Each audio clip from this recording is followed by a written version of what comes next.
From the unions described in ancient texts came a generation remembered across many traditions as beings unlike ordinary men. In the Hebrew scriptures, they are called the Nephilim. The text describes them as mighty beings of old, men of great renown who walked the earth during the earliest age of the world. Their presence was said to be extraordinary. Stories describe individuals of great strength, influence, and power who stood far above ordinary humans. But the memory of these beings was not the same in every culture. Some traditions remembered them with fear. They were described as giants whose power and violence brought chaos to the earth.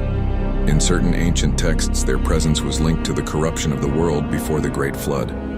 Other cultures remembered similar figures very differently. In Greek mythology, heroes such as Perseus and Hercules were said to be born from the union of a god and a human woman. These figures were celebrated as protectors and champions who fought monsters and defended humanity. Across many civilizations, stories appear of powerful individuals who were neither fully divine nor fully human. Some were remembered as heroes. Some were feared as giants. Some were seen as protectors of mankind. Others were remembered as rulers whose power grew beyond control.